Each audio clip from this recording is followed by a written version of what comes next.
Hello again, and welcome to our final module for forecasting microgenerational desire. We'll focus in on Z Tribe and Z Alpha, which together comprise Generation Z, also known as Neo-Digital Natives in Japan, iGen in Canada, and the Centennials in Europe. Now we start off with Z Tribe, who are essentially the teens of the group. Now their formative years start with a sense of autonomy. This generation doesn't even have to think about using social media and the internet, it's just how they function.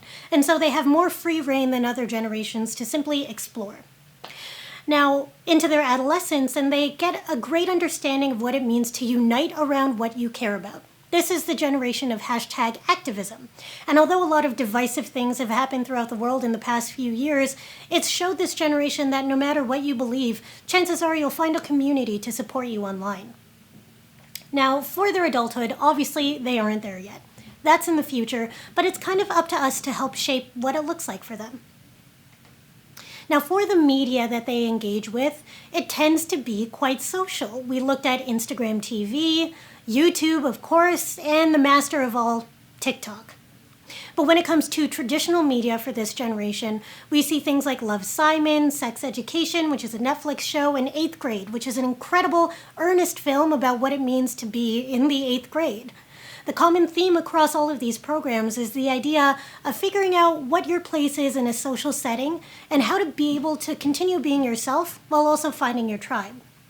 Now, what this shows us is that whether Gen Z is watching YouTube or watching a movie about being an 8th grader trying to find their way in the world, they thrive when they're connected. And so for Z Tribe in 2020, they see social media as a necessity, which is in stark contrast to what we saw with the Nouveau Millennial in our last module, and they want to continue globalizing youth culture as much as possible.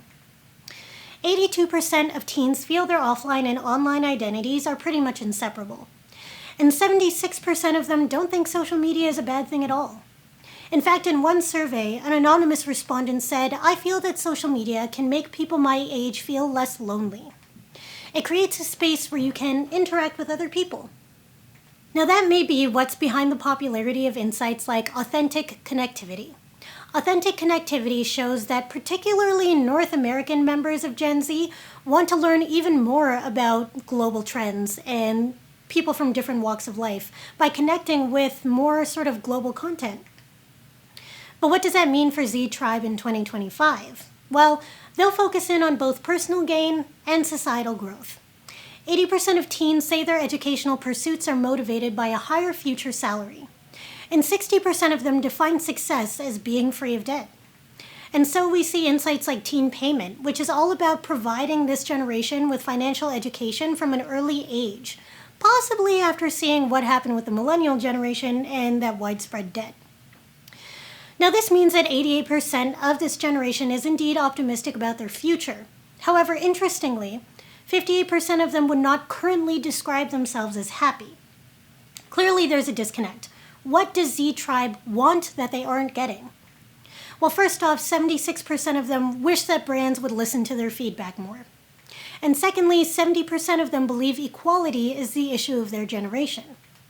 They want to redefine identity, they want to be taken seriously, and they want to live in a world that's focused in on a sense of equality. In another survey we saw, one anonymous respondent said, "Identity is something my generation can change, like politics." And we see more and more of that with insights like Top Masculinity, which shows that brands are stepping forward to help young men realize that masculinity doesn't need to look how they think it needs to look. Now, originally, I wanted to show an example of this that was one of those ads itself, but instead, I wanted to talk a little bit about an example of when this actually works in real life. For example, in Tennessee, at MLK Prep, which is a local high school, there was a boy who was getting teased for wearing the same thing to school every day. And the popular jocks, instead of going and making fun of him, actually gathered all of their friends to donate clothing to give to this boy. Now that's a redefinition of masculinity. So how do you create the future for Z Tribe? Know that social responsibility is an expectation, not a novelty. It's something that they live in their day-to-day lives. Actually listen to and apply their feedback because chances are they have really good feedback for you.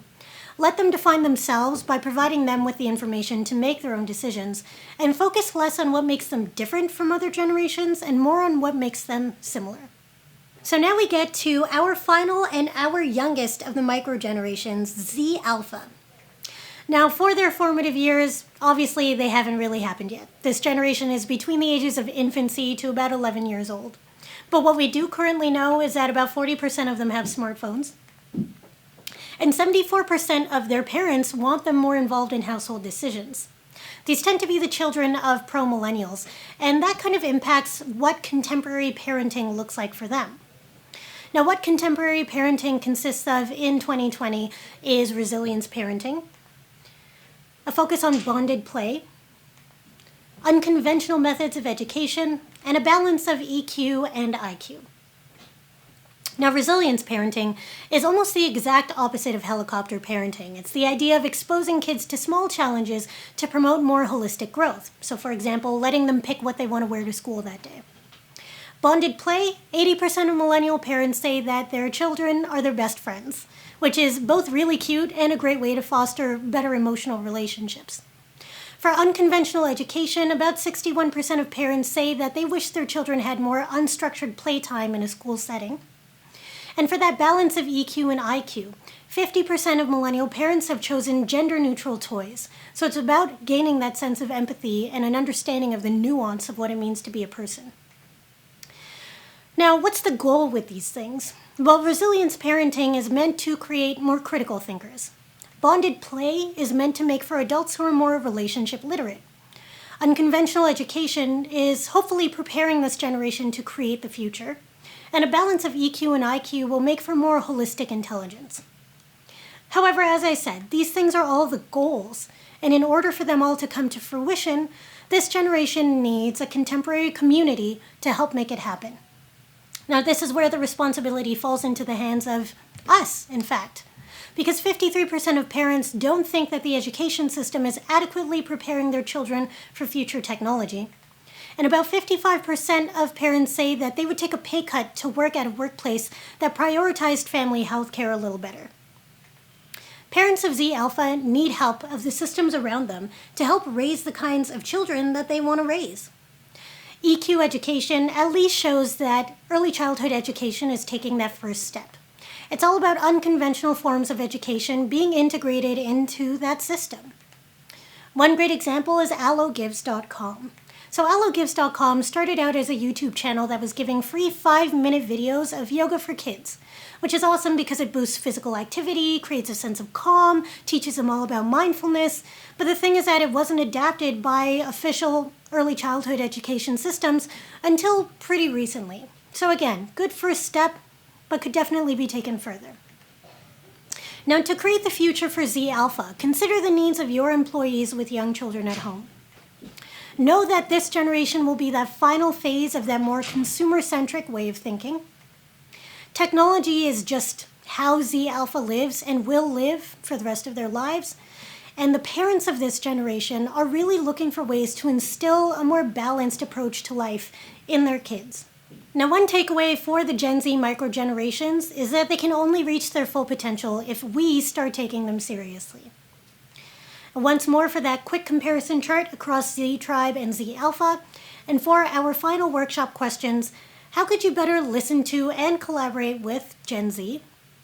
And what are you doing to prepare for the future of Gen Z as your employees, as your co-workers, their possibilities, their choices, how you can support them?